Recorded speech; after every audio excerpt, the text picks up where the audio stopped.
Hi friends, good morning. Chinnamma ಸ್ಕೂಲ್ಗೆ ಹೋಗಿದ್ದಾಳೆ. ಇವತ್ತು ರಾಘವೇಂದ್ರ ಸ್ವಾಮಿಗಳು ಹುಟ್ಟಿದ ದಿನ ಆಗಿರೋದ್ರಿಂದ ಮನೇಲಿ ಪೂಜೆ ಮಾಡ್ತಾಯಿದ್ದೀನಿ.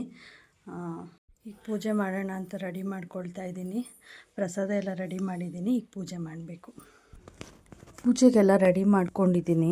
ಮಾರ್ನಿಂಗೇ ಎದ್ದು ಒಂದು 5:30 6 ಒಳಗಡೆ ಪೂಜೆ ಮುಗಿಸೋಣ ಅಂತ ಹೇಳಿ ಅಂದ್ಕೊಂಡಿದ್ದೆ. ಎದ್ದೆ ಕೂಡ ನಾನು. ಬಟ್ ನಾನು ಎದ್ದ ಕೂಡಲೇ ನನ್ನ ಹಿಂದೆ ಶುಭಿಕ್ಷಾ ಎದ್ಬಿಟ್ಲು. ಸೊ ಅವಳನ್ನ ಇಟ್ಕೊಂಡು ಏನೂ ಕೆಲಸ ಮಾಡೋದಕ್ಕಾಗಿಲ್ಲ. ಆವಾಗಿಂದ ಇಷ್ಟೊತ್ತವರೆಗೂ ಆಯಿತು ಇಬ್ಬರನ್ನ ಇಟ್ಕೊಂಡು ನಾನು ಪೂಜೆಗೆ ರೆಡಿ ಮಾಡ್ಕೊಳ್ಳೋ ಅಷ್ಟರಲ್ಲಿ ಚಿನ್ನಮ್ಮನ ಸ್ಕೂಲ್ಗೆ ಎಬ್ಬಿಸಿ ಅವಳನ್ನ ರೆಡಿ ಮಾಡಿ ಅವಳನ್ನ ಕಳಿಸಿ ಇವಾಗ ಮಾಡ್ತಾಯಿದ್ದೀನಿ. ಇವತ್ತು ತುಂಬ ಬೇಗ ಮಾಡೋಣ ಅಂದ್ಕೊಂಡೆ, ಬಟ್ ಏನು ಮಾಡೋದು, ನಾವು ಅಂದ್ಕೊಂಡಿದ್ದ ಪ್ರಕಾರ ಏನೂ ಆಗಲ್ವಲ್ಲ. ಹಾಗಾಗಿ ನಿಧಾನ ಆದರೂ ಪರವಾಗಿಲ್ಲ, ಸ್ವಲ್ಪ ನೆಮ್ಮದಿಯಾಗಿ ಪೂಜೆ ಮಾಡೋಣ ಅಂಥೇಳಿ ಚಿನ್ನಮ್ಮನ ಸ್ಕೂಲಿಗೆ ಕಳಿಸಿ ಇವಾಗ ಪೂಜೆಗೆ ರೆಡಿ ಮಾಡಿಕೊಂಡು ಈಗ ಮಾಡ್ತಾಯಿದ್ದೀನಿ. ಇಲ್ಲೇ ರಾಯರ ಮಠ ಇದೆ ಪಕ್ಕದಲ್ಲಿ, ಅಮ್ಮ ಮನೆ ಹತ್ರ. ಪೂಜೆ ಮುಗಿಸ್ಕೊಂಡು ಅಲ್ಲಿಗೆ ಹೋಗೋಣ ಅಂತ ಹೇಳಿ ಅಂದ್ಕೊಂಡಿದ್ದೀನಿ. ತುಂಬ ರಶ್ ಇರ್ತಾರೆ, ಹಾಗಾಗಿ ಸ್ವಲ್ಪ ಬೇಗನೆ ಹೋದರೆ ಬೇಗ ಬರ್ಬೋದಲ್ಲ ಚಿನ್ನಮ್ಮ ಸ್ಕೂಲಿಂದ ಬರೋ ಅಷ್ಟರಲ್ಲಿ ಅಂತ ಹೇಳಿ ಹೊರಟಿದ್ದೀವಿ. ನೋಡಿ, ಪೂಜೆ ಎಲ್ಲ ತುಂಬ ಚೆನ್ನಾಗಾಯಿತು. ಮನಸ್ಸಿಗೆ ಏನೋ ಒಂಥರ ನೆಮ್ಮದಿ. ಪೂಜೆ ಮಾಡಿದ್ಮೇಲೆ ದೇವ್ರ ಮನೆ ನೋಡಿದ್ರೆ ಒಂಥರ ನೆಮ್ಮದಿ ಸಿಗುತ್ತೆ ಮನಸ್ಸಿಗೆ, ನಮಗೆ ಖುಷಿ ಅನಿಸುತ್ತೆ. ಆ ದಿನ ಎಲ್ಲ ತುಂಬ ಚೆನ್ನಾಗಿರುತ್ತೆ. ಇವಾಗ ಚಿಕ್ಕಗೂ ಕೂಡ ಸ್ನಾನ ಮಾಡಿಸಿ ಮಲಗಿಸಿದ್ದೀವಿ. ಅವಳು ಎದ್ದೋಳೋ ಅಷ್ಟರಲ್ಲಿ ಬಂದುಬಿಡೋಣ ಅಂತ ಹೇಳಿ ಬಂದ್ವಿ. ತುಂಬ ಅಂದರೆ ತುಂಬಾ ರಶ್ ಇದ್ದಾರೆ. ನಾನು ಬಂದಾಗ ಒಂದು 10:30 ಹಂಗಾಗಿತ್ತು. ಕಾಲಿಡೋದು ಕೂಡ ಜಾಗ ಇರಲಿಲ್ಲ. ನೀವೇ ನೋಡ್ತಿದ್ದೀರಲ್ಲ ಎಷ್ಟು ರಶ್ ಇದ್ದಾರೆ ಅಂತ ಹೇಳಿ. ಸೊ ನಾನು ದೀಪ ಏನೂ ಹಚ್ಚೋದಕ್ಕೆ ಹೋಗಲಿಲ್ಲ, ಹಂಗೇ ದರ್ಶನ ಮಾಡಿಕೊಂಡು ಕೈ ಮುಕ್ಕೊಂಡು ಬಂದುಬಿಟ್ವಿ. ತುಂಬ ರಶ್ ಇದ್ದರು ಮಾತ್ರ. ಸಿಕ್ಕಾಪಟ್ಟೆ ಬಿಸಿಲು ಬೇರೆ ಇತ್ತು. ಈಗ ಮನೆಗೆ ಬಂದ್ವಿ, ಮಧ್ಯಾಹ್ನ ಆಗಿದೆ. ಚಿಕ್ಕೂ ಕೂಡ ಎದ್ದಿದ್ಲು. ಚಿನ್ನಮ್ಮನೂ ಬಂದಳು ಸ್ಕೂಲಿಂದ. ಅವಳಿಗೆ ಮಾಲ್ಟ್ ಮಾಡೋಣ ಅಂತ ಹೇಳಿ ಪ್ರಿಪೇರ್ ಮಾಡ್ತಾಯಿದ್ದೆ. ಆ ಮಾಲ್ಟ್ ಹೇಗೆ ಮಾಡೋದು ಅಂತೇಳಿ ನಾನು ನಿಮಗೆ ತೋರಿಸ್ಕೊಡ್ತೀನಿ. ಬಟ್ ಮಾಲ್ಟ್ ಪೌಡರ್ ರೆಸಿಪಿನ ನಾನು ನಿಮಗೆ ಇನ್ನೊಂದು ವ್ಲಾಗಲ್ಲಿ ಶೇರ್ ಮಾಡ್ತೀನಿ. ನೋಡಿ, ಈ ರೀತಿ ಇರುತ್ತೆ ಮಾಲ್ಟ್ ಪೌಡರು.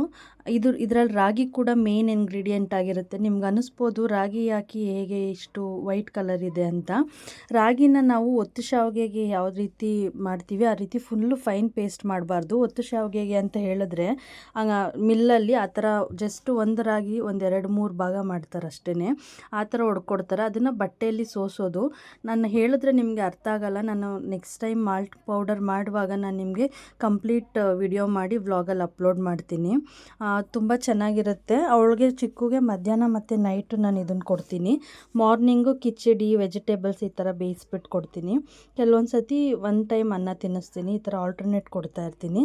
ತುಂಬ ಚೆನ್ನಾಗಿರುತ್ತೆ. ಹೆಲ್ತ್ಗೂ ಕೂಡ ತುಂಬ ಒಳ್ಳೆಯದು. ಡ್ರೈ ಫ್ರೂಟ್ಸು ಎಲ್ಲ ಕಾಳುಗಳು ಎಲ್ಲನೂ ಮಿಕ್ಸ್ ಮಾಡಿರ್ತೀವಿ ಇದಕ್ಕೆ. ನೋಡಿ, ಈ ರೀತಿ 1 ಸ್ಪೂನ್ ಹಿಟ್ಟು ಹಾಕ್ಬಿಟ್ಟು ಇದರಲ್ಲಿ ಈ ಗ್ಲಾಸಲ್ಲಿ 1.5 ಗ್ಲಾಸ್ ನೀರು ಹಾಕಿದ್ದೀನಿ. 1.5 ಗ್ಲಾಸ್ ನೀರಿಗೆ 1 ಟೇಬಲ್ ಸ್ಪೂನ್ ಫುಲ್ಲು 1 ಟೇಬಲ್ ಸ್ಪೂನಷ್ಟು ಹಿಟ್ಟು ಹಾಕಿ ಒಂದು ಸ್ವಲ್ಪ ರುಚಿಗೆ ತಕ್ಕಷ್ಟು ಬೆಲ್ಲ, ಉಪ್ಪು ಹಾಕ್ಬಿಟ್ಟು ಕಂಟಿನ್ಯೂಸ್ ಆಗಿ ಈ ಥರ ಸ್ಟಿರ್ ಮಾಡ್ತಾ ಇರಬೇಕು. ಕೈ ಬಿಟ್ಟರೆ ಅದು ಗಂಟು ಥರ ಆಗಿಬಿಡುತ್ತೆ. ಅದು ಗಟ್ಟಿಯಾಗೋವರೆಗೂ ಈ ಥರ ಕಂಟಿನ್ಯೂಸ್ ಸ್ಟಿರ್ ಮಾಡ್ತಾನೆ ಇರಬೇಕು. ಒಂದು 2-3 ಮಿನಿಟ್ಸಲ್ಲಿ ಅದು ಗಟ್ಟಿ ಆಗಿಬಿಡುತ್ತೆ. ನೋಡಿ, ಇವಾಗ ಲೈಟಾಗಿ ಗಟ್ಟಿ ಆಗ್ತಾ ಇರೋದು ನಮಗೆ ಗೊತ್ತಾಗ್ತಾ ಇದೆ. ತುಂಬ ಗಟ್ಟಿಯಾಗೂ ಮಾಡಬಾರ್ದು. ಮಕ್ಕಳಿಗೆ ಬೇಸಿಗೆ ಬೇರೆ ಅಲ್ವಾ, ಡೈಜೆಷನ್ಗೆ ಕಷ್ಟ ಆಗುತ್ತೆ. ಸ್ವಲ್ಪ ಲಿಕ್ವಿಡ್ ಕನ್ಸಿಸ್ಟೆನ್ಸಿಯಲ್ಲಿರಬೇಕು.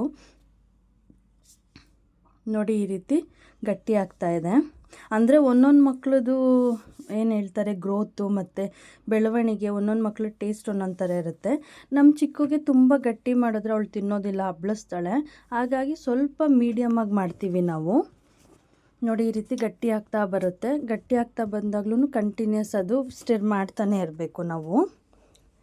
ತುಂಬ ಬೋನ್ಸ್ಗೆ ಆಗಲಿ ಇಮ್ಯುನಿಟಿಗಾಗಲಿ ಎಲ್ಲದಕ್ಕೂ ತುಂಬ ಒಳ್ಳೆಯದು. ನಾವು ಈ ಥರ ಮನೇಲೇ ಪ್ರಿಪೇರ್ ಮಾಡಿ ಕೊಡೋದ್ರಿಂದ ಮಕ್ಕಳಿಗೆ ಸರ್ಲಾಕು ಆ ಥರ ಎಲ್ಲ ಯೂಸ್ ಮಾಡೋದಕ್ಕಿಂತ ಈ ಥರ ಮಾಡಿಕೊಟ್ರೆ ಮಕ್ಕಳು ಹೆಲ್ತ್ ಕೂಡ ತುಂಬ ಚೆನ್ನಾಗಿರುತ್ತೆ. ಇಮ್ಯುನಿಟಿ ಪವರ್ ಕೂಡ ಬೂಸ್ಟ್ ಆಗುತ್ತೆ. ನಾವು ಆ್ಯಕ್ಚುಲಿ ಒಂದು 2-3 ಇಯರ್ಸ್ವರೆಗೂ ಕೊಡ್ತೀವಿ ಮಾಲ್ಟು. ಹೇಳ್ಬೇಕಂದ್ರೆ ನಮ್ಮ ಚಿನ್ನಮ್ಮಂಗೂ ಈಗಲೂ ಮಾಲ್ಟ್ ಕೊಡ್ತೀವಿ. ಬಟ್ ಅವಳಿಗೆ ಇದನ್ನು ಕೊಡಲ್ಲ. ಅವಳಿಗೆ ಬೇರೆ ಥರ ಪ್ರಿಪೇರ್ ಮಾಡಿ ಬೇರೆ ಪೌಡರ್ ಮಾಡಿ ಇಟ್ಕೊಂಡಿದ್ದೀವಿ. ಅದನ್ನು ಕೂಡ ನಾನು ನಿಮ್ಮ ಜೊತೆ ಶೇರ್ ಮಾಡ್ತೀನಿ. ಮಾರ್ನಿಂಗ್ ಸ್ಕೂಲ್ಗೆ ಹೋಗುವಾಗ ನಾವು ಅವಳಿಗೆ ಅದನ್ನು ತಿನ್ನಿಸ್ಬಿಟ್ಟು ಕಳಿಸ್ತೀವಿ. ನೋಡಿ, ಈ ರೀತಿ ಗಟ್ಟಿ ಆಗಬೇಕು. ಚೆನ್ನಾಗಿ ಬೇಯಬೇಕು. ಇದು ಎಷ್ಟು ಬೇಯುತ್ತೆ ಅಷ್ಟು ಚೆನ್ನಾಗಿ ಡೈಜೆಷನ್ಗೆ ಹೆಲ್ಪ್ ಆಗುತ್ತೆ. ಚೆನ್ನಾಗಿ ಬೆಂದಿಲ್ಲ ಅಂದರೆ ಮಕ್ಕಳಿಗೆ ಲೂಸ್ ಮೋಷನ್ ಆಗೋದು ಈ ಥರ ಎಲ್ಲ ಪ್ರಾಬ್ಲಮ್ಸ್ ಆಗುತ್ತೆ. ಹಾಗಾಗಿ ಸ್ವಲ್ಪ ಲೋ ಫ್ಲೇಮಲ್ಲೇ ತುಂಬ ಚೆನ್ನಾಗಿ ಬೇಯಿಸಬೇಕು ಇದನ್ನು. ನೋಡಿ ಈ ಥರ ಫ್ಲೋಯಿ ಕನ್ಸಿಸ್ಟೆನ್ಸಿಯಲ್ಲಿ ನಾನು ಮಾಡ್ತಾಯಿದ್ದೀನಿ. ಇದಕ್ಕೆ ನಾನು 1 ಸ್ಪೂನಷ್ಟು ತುಪ್ಪನ ಇದು ಬೇಯುವಾಗ ಹಾಕೋದಿಲ್ಲ, ಸಪ್ರೇಟ್ ಇವಾಗ ಬೌಲ್ಗೆ 1 ಸ್ಪೂನಷ್ಟು ತುಪ್ಪ ಹಾಕ್ಬಿಟ್ಟು ತಿನ್ನಿಸ್ತೀನಿ. ತುಂಬಾ ಟೇಸ್ಟಿಯಾಗಿರುತ್ತೆ. ಆ್ಯಕ್ಚುಲಿ ಎಷ್ಟು ಘಮ ಬರ್ತಿರುತ್ತೆ ಅಂದರೆ ನಮಗೆ ಕೂಡ ತಿನ್ನಬೇಕು ಅನ್ಸುತ್ತೆ, ಅಷ್ಟು ಚೆನ್ನಾಗಿರುತ್ತೆ. ದೊಡ್ಡವ್ರು ಕೂಡ ತಿನ್ಬೋದು. ದೊಡ್ಡವ್ರು ಮಾಲ್ಟ್ ಪೌಡರ್ ಕೂಡ ನಾನು ನಿಮಗೆ ಮುಂದೆ ಯಾವಾಗಾದರೂ ಶೇರ್ ಮಾಡ್ತೀನಿ ಹೇಗೆ ಮಾಡೋದು ಅಂತೇಳಿ. ನೋಡಿ ಇವಾಗ ಆಗಿದೆ ಇದು. ಇದನ್ನು ನಾನು ಬೌಲ್ಗೆ ಟ್ರಾನ್ಸ್ಫರ್ ಮಾಡ್ತಿದ್ದೀನಿ. ಇದು ಸ್ವಲ್ಪ ತಣ್ಣಗಾದಮೇಲೆ ಸ್ವಲ್ಪ ಬೆಚ್ಚಗಿರುವಾಗಲೇ ತಿನ್ನಿಸಿದ್ರೆ ಮಕ್ಕಳಿಗೆ ತುಂಬ ಚೆನ್ನಾಗಿರುತ್ತೆ. ತುಂಬ ತಣ್ಣಗಾಗ್ಬಿಟ್ರೆ ಮಕ್ಕಳು ಕೂಡ ಅಬ್ಳಿಸ್ತಾರೆ ಅಲ್ಲ, ತಣ್ಣಗಿರೋ ಊಟ ನಮಗೆ ತಿನ್ನೋದಕ್ಕಾಗೋದಿಲ್ಲ. ನೋಡಿ ಈ ಥರ ತುಪ್ಪ ಎಲ್ಲ ಮಿಕ್ಸ್ ಮಾಡಿ ಅವಳಿಗೆ ಕೊಡ್ತೀನಿ ನಾನು. ಇಷ್ಟಪಟ್ಟು ತಿಂತಾಳೆ, ಆ ಥರ ಎಲ್ಲ ಏನಿಲ್ಲ. ಇದನ್ನು ಈಗ ಚಿಕ್ಕುಗೆ ಅಮ್ಮ ತಿನ್ನಿಸ್ತಾರೆ, ಅಷ್ಟರಲ್ಲಿ ನಾನು ಚಿನ್ನಮ್ಮಂಗೆ ಊಟ ಮಾಡಿಸ್ತೀನಿ. ಚಿನ್ನಮ್ಮಂದು ಚಿಕ್ಕದು ಎಲ್ಲರದು ಊಟ ಆಯಿತು. ಇವಾಗ ನಾನೊಂದು ಡೈಲಿ ಮಾರ್ನಿಂಗ್ ನಾನು ಒಂದಲ್ಲ ಒಂದು ಡಿಟಾಕ್ಸ್ ಡ್ರಿಂಕ್ನ ಕುಡಿತಾ ಇರ್ತೀನಿ. ನಾನು ನಿಮ್ಮ ಜೊತೆ ಪ್ರೀವಿಯಸ್ಲಿ ಒಂದು ಡಿಟಾಕ್ಸ್ ಡ್ರಿಂಕ್ದು ರೆಸಿಪಿ ಶೇರ್ ಮಾಡಿದ್ದೆ, ABC ಜ್ಯೂಸ್ ಅಂತ, ಆಮ್ಲ ಮತ್ತು ಬೀಟ್ರೋಟ್ ಕ್ಯಾರೆಟ್ ಜ್ಯೂಸು. ಇನ್ನೊಂದು ನಾನು ಮಾಡ್ತಾಯಿರ್ತೀನಿ, ಅದು ಬಂದು ಅಜ್ವೈನ ಮತ್ತು ಎಲ್ಲ ಜೀರಿಗೆ ಎಲ್ಲ ಫ್ರೈ ಮಾಡಿ ಪೌಡರ್ ಮಾಡಿ ಇಟ್ಕೊಳ್ಳೋದು. ಆ ಪೌಡರ್ನ ನಾನು ಇವಾಗ ಹೇಗೆ ಮಾಡ್ಕೊಳ್ಳೋದು ಅಂತ ಹೇಳಿ ನಿಮಗೆ ತೋರಿಸ್ತಾ ಇದ್ದೀನಿ. ಬನ್ನಿ ಹೇಗೆ ಮಾಡೋದು ಅಂತ ಹೇಳಿ ನೋಡಿ. ಆ ಡಿಟಾಕ್ಸ್ ಪೌಡರ್ನ ಮಾಡ್ಕೊಳ್ಳೋದಕ್ಕೆ ಇಷ್ಟೆಲ್ಲ ಐಟಮ್ಸ್ ಬೇಕಾಗುತ್ತೆ. ಇದು ಬಂದು ಹೋಮ್ ಕಾಳು ಅಂತ ಹೇಳ್ತಾರಲ್ಲ, ಅದನ್ನು ನಾನು ಅಂದರೆ ಜಾಸ್ತಿ ಕ್ವಾಂಟಿಟಿ ಮಾಡಿಟ್ಕೊಂಡ್ರೆ ಅಷ್ಟು ಫ್ರೆಶ್ನೆಸ್ ಇರಲ್ಲ ಅಂತ ಹೇಳಿ ನಾನು ಈ ಟೀ ಗ್ಲಾಸಲ್ಲಿ ಎಲ್ಲ ಆಫ್ ಗ್ಲಾಸ್ ತೊಗೊಂಡಿದ್ದೀನಿ. ನೋಡಿ ಇದು ಹೋಮ್ ಕಾಳು ಆಫ್ ಗ್ಲಾಸ್ ತೊಗೊಂಡಿದ್ದೀನಿ. ಇದು ಜೀರಿಗೆ, ಇದನ್ನು ಆಫ್ ಗ್ಲಾಸ್ ತೊಗೊಂಡಿದ್ದೀನಿ. ಇದು ಅಜ್ವೈನ ಅಂತ ಹೇಳ್ತಾರಲ್ಲ, ಇದನ್ನು ಆಫ್ ಗ್ಲಾಸ್ ತೊಗೊಂಡಿದ್ದೀನಿ. ಇದು ಮೆಂತ್ಯ, ಇದನ್ನು 1/4 ಗ್ಲಾಸಷ್ಟು ತೊಗೊಂಡಿದ್ದೀನಿ. ಇದು ಬಂದು ಫ್ಲ್ಯಾಕ್ಸ್ ಸೀಡ್ಸ್, ಅಗಸೆ ಬೀಜ ಅಂತಾರಲ್ಲ, ಇದನ್ನು 1/4 ಗ್ಲಾಸಷ್ಟು ತೊಗೊಂಡಿದ್ದೀನಿ. ಇದ್ರ ಜೊತೆಗೆ 2 ಸ್ಪೂನಷ್ಟು ನಾನು ಧನಿಯಾ ಬೀಜನ ಹಾಕ್ತಾಯಿದ್ದೀನಿ. ನೋಡಿ ಇವಾಗ ನಾನು ಒಂದು ಚಿಕ್ಕ ಮಿಕ್ಸಿ ಜಾರ್ ತೊಗೊಂಡಿದ್ದೀನಿ. ಇದರಲ್ಲೇ ಎಲ್ಲನೂ ಫಿಟ್ ಆಗುತ್ತೆ, ಹಾಗಾಗಿ ನಾನು ದೊಡ್ಡದೇನು ತೊಗೊಳೋದಕ್ಕೆ ಹೋಗಿಲ್ಲ. ಫಸ್ಟ್ ಇದಕ್ಕೆ ಹೋಮ್ ಕಾಳು ಹಾಕ್ತಾಯಿದ್ದೀನಿ, ಆಮೇಲೆ ಜೀರಿಗೆ ಹಾಕ್ತಾಯಿದ್ದೀನಿ. ಇವಾಗ ಇದಕ್ಕೆ ನಾನು ಅಜ್ವೈನ ಹಾಕ್ಕೊಳ್ತಾ ಇದ್ದೀನಿ, ಮೆಂತ್ಯ ಮತ್ತು ಅಗಸೆ ಬೀಜ. ಏನೂ ಉರಿಬೇಕು ಅಂತ ಏನಿಲ್ಲ, ಹಾಗೇ ಹಾಕ್ಬೋದು. ನಾವು ಬಿಸಿ ನೀರಿಗೆ ಹಾಕೋದ್ರಿಂದ ಉರಿಬೇಕಂತ ಏನಿಲ್ಲ. ಹುರ್ಕೊಂಡು ಪೌಡರ್ ಮಾಡ್ಕೊಳ್ಳೋರು, ಕೆಲವೊಬ್ರಿಗೆ ಹುರ್ಕೊಂಡ್ರೆ ಟೇಸ್ಟ್ ಇಷ್ಟ ಆಗುತ್ತೆ, ಕೆಲವೊಬ್ರಿಗೆ ಹಾಗೆ ಇಷ್ಟ ಆಗುತ್ತೆ. ನಮಗೆ ಯಾವ ರೀತಿ ಟೇಸ್ಟಿಗೆ ಅನುಕೂಲ ಆಗುತ್ತೆ ಆ ಥರ ನಾವು ಮಾಡ್ಕೊಬೋದು. ಇದನ್ನು ಫೈನ್ ಪೇಸ್ಟ್ ಮಾಡ್ಕೊಳ್ಬೇಕು. ತುಂಬ ಫೈನಾಗಿ ಪೌಡರ್ ಆಗೋದಿಲ್ಲ, ಬಟ್ ಆದಷ್ಟು ನಾವು ಫೈನಾಗಿ ಪೌಡರ್ ಮಾಡ್ಕೊಳ್ಳೋದಕ್ಕೆ ಟ್ರೈ ಮಾಡಬೇಕು. ಒಂದೇ ಸಮ ನಾವು ಮಿಕ್ಸಿನಲ್ಲಿ ಹಾಕ್ಬಿಟ್ರೆ ಸ್ವಲ್ಪ ಗಟ್ಟಿಗಾಗ್ಬಿಡುತ್ತೆ. ಹಾಗಾಗಿ ಸ್ವಲ್ಪ ಇದನ್ನು ಬಿಟ್ಟು ಮಿಕ್ಸಿ ಮಾಡಿದ್ರೆ ಸ್ವಲ್ಪ ಪೌಡರ್ ಕನ್ಸಿಸ್ಟೆನ್ಸಿಯಲ್ಲಿ ಚೆನ್ನಾಗಿ ಬರುತ್ತೆ.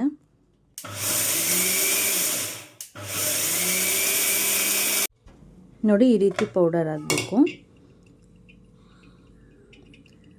ಇದು ನೋಡ್ತಾ ಇದ್ದೀರಲ್ಲ, ಇದು ನೋಡಿದ್ರೆ ಈಗ ಇನ್ನೊಂದು ಸ್ವಲ್ಪ ಆಗಬೇಕು ಅಂತ ನಿಮಗೆ ಗೊತ್ತಾಗುತ್ತೆ. ಅದು ನೋಡಿದ್ರೆ ಗೊತ್ತಾಗುತ್ತೆ, ಸ್ವಲ್ಪ ತರಿಯಾಗಿರುತ್ತೆ. ಇವಾಗ ಇದನ್ನು ನೋಡಿ, ಇದು ಸ್ವಲ್ಪ ಫುಲ್ ಪೌಡರ್ ಆಗಿದೆ. ಇಷ್ಟ ಆದರೆ ಸಾಕು. ನಾವು ಅಂದರೆ ತುಂಬ ಜಾಸ್ತಿ ಕ್ವಾಂಟಿಟಿಯಲ್ಲಿ ಮಾಡಿ ಇಟ್ಕೊಂಡ್ಬಿಟ್ರೆ ಜೀರಿಗೆ ಫ್ಲೇವರು ಅದೆಲ್ಲ ಹೋಗಿಬಿಡುತ್ತೆ ಜಾಸ್ತಿ ದಿನ ಇಟ್ಕೊಂಡ್ರೆ. ಹಾಗಾಗಿ ಫ್ರೆಶ್ ಆಗಿ ನಮಗೆ 1 ತಿಂಗಳಿಗೆ 15 ದಿನಕ್ಕೆ ಎಷ್ಟು ಬೇಕೋ ಅಷ್ಟು ಮಾಡಿಕೊಂಡ್ರೆ ಫ್ರೆಶ್ ಆಗಿರುತ್ತೆ, ಫ್ಲೇವರ್ಸ್ ಎಲ್ಲ ಹಾಗೆ ಇರುತ್ತೆ, ಕುಡಿಯುವಾಗ ಚೆನ್ನಾಗಾಗುತ್ತೆ. ಅದಕ್ಕೋಸ್ಕರ ಈ ಥರ ಒಂದು ಕಂಟೈನರಲ್ಲಿ ಹಾಕಿ ಸ್ಟೋರ್ ಮಾಡಿ ಇಟ್ಕೊಬೋದು, ಹೊರಗಡೆನೇ ಇಟ್ಕೊಬೋದು, ಫ್ರಿಜ್ಜಲ್ಲಿ ಏನು ಇಡೋ ಅವಶ್ಯಕತೆ ಇಲ್ಲ. ನಾನೀಗ ಇದಕ್ಕೆ 1.5 ಗ್ಲಾಸ್ನಷ್ಟು ನೀರು ಹಾಕ್ತಾಯಿದ್ದೀನಿ. ಈ ಗ್ಲಾಸಲ್ಲಿ 1.5 ಗ್ಲಾಸ್ ನೀರಿಗೆ ನಾನು 1 ಸ್ಪೂನಷ್ಟು ಅಷ್ಟೇ ನಾನು ಪೌಡರ್ ಹಾಕ್ಕೊಳ್ತೀನಿ. ಈ 1.5 ಗ್ಲಾಸ್ ನೀರೇನಿದೆ ಅದು 1 ಗ್ಲಾಸಷ್ಟು ಕುದ್ದು 1 ಗ್ಲಾಸಷ್ಟು ಆಗಬೇಕು, ಅಲ್ಲಿವರೆಗೂ ಕುದಿಸ್ಬೇಕು ಇದನ್ನು. ನೋಡಿ 1 ಸ್ಪೂನಷ್ಟು ನಾನು ಪೌಡರ್ ಹಾಕ್ಕೊಳ್ತಾ ಇದ್ದೀನಿ. ಇದಕ್ಕೆ ನಾನು ಒಂದು ಅರ್ಧ ಇಂಚಿನಷ್ಟು ಶುಂಠಿನ ಜಜ್ಜಿ ಹಾಕ್ಕೊಳ್ತಾ ಇದ್ದೀನಿ. ಮತ್ತು ಇನ್ನೇನು ಬೇಡ. ಬೇಕಂದರೆ ಹಾಗೆ ಕುಡಿಯೋದಕ್ಕೆ ಕೆಲವೊಬ್ರಿಗೆ ಆಗೋದಿಲ್ಲ, ವಾಮಿಟ್ನೆಲ್ಲ ಮಾಡ್ಕೊಳ್ತಾರೆ, ಅವ್ರಿಗೆ ಅಭ್ಯಾಸ ಇರೋದಿಲ್ಲ, ಅವರು ಸ್ವಲ್ಪ ಬೆಲ್ಲ ಹಾಕ್ಕೊಳ್ಬೋದು, ಇಲ್ಲ ಜೇನುತುಪ್ಪ ಮಿಕ್ಸ್ ಮಾಡ್ಕೊಳ್ಬೋದು, ಇಲ್ಲ 1 ಕಲ್ಲು ಉಪ್ಪು ಹಾಕ್ಕೊಳ್ಬೋದು. ಬಟ್ ನಾನೇನು ಹಾಕ್ಕೊಳ್ಳೋದಿಲ್ಲ, ಹಾಗೆ ಕುಡಿತೀನಿ, ನನಗೆ ಅದೇ ಥರ ಅಭ್ಯಾಸ ಆಗಿದೆ. ನೋಡಿ ಈ ಥರ ಚೆನ್ನಾಗಿ ಕುದಿಸ್ಕೊಳ್ಬೇಕು ನೀರನ್ನ. ಶೋಧಿಸ್ಕೊಂಡು ನೋಡಿ ಈ ಥರ 1 ಗ್ಲಾಸ್ ಅಷ್ಟಾಗುತ್ತೆ. ನಾನು 1.5 ಗ್ಲಾಸ್ ನೀರು ಹಾಕಿದೆ, ಅದು 1 ಗ್ಲಾಸ್ ಆಗೋಷ್ಟು ಮಾಡ್ಕೋಬೇಕು.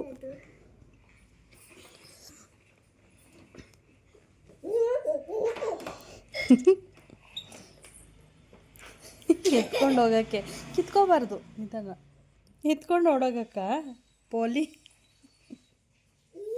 ಹಾಂ ಏಯ್ ಸ್ಲೋಲಿ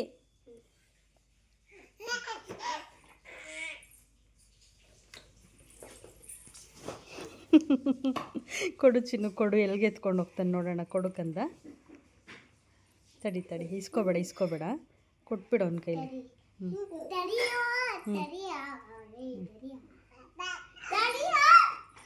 ಕಿತ್ಕೋಬೇಡ ಕೊಡು ಕೊಡು ಕೊಡು ನನಗೆ ಕೊಡ್ತಾ ಇಲ್ಲ ಅಂತ ಕಂಪ್ಲೇಂಟ್ ಹೇಳ್ತಿರೋದು ತಡಿ ಏನು ಮಾಡ್ತಾನೆ ನೋಡೋಣ ಏಯ್ ಪೋಲಿ ಎಲ್ಲೋಗ್ತಿದ್ಯಾ ಚಿಕ್ಕು ಇಲ್ಲೋಡು ಬಂದ್ಲು ಅಕ್ಕ ಬಂದ್ಲು ಎಲ್ಲಿ ಕಿತ್ಕೊಂಡು ಹೋದ್ಲ ಅಕ್ಕ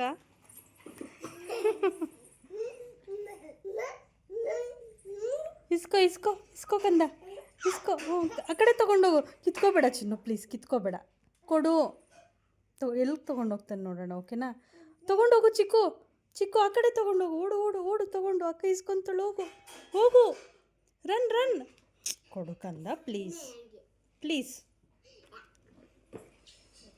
ಹಾಗೆ ಕೊಡು ಕೈಗೆ ಕೊಡು ಮಗನೆ ಹೋಗು ತೊಗೊಂಡೋಗು ಹೋಗು ನೀನು ತಳ್ಬೇಡ ಅವನೇ ಹೋಗ್ತಾನೆ ಹೋಗು ಕಂದ ಚಿಕ್ಕು ರೂಮ್ಗೆ ಹೋಗು ತೊಗೊಂಡೋಗಿ ರೂಮಲ್ಲಿ ಇಟ್ಬಾ ಹೋಗು ರೂಮಲ್ಲಿ ಇಟ್ಬಿಟ್ಟು ಬಾ ಹೋಗು ರೂಮ್ ಅಂದ್ರೂ ಗೊತ್ತಾ ನಿನಗೆ ಕಳ್ಳ ಹೋಗೋ ಬಂದ್ಲು ಅಕ್ಕ ಬಂದ್ಲು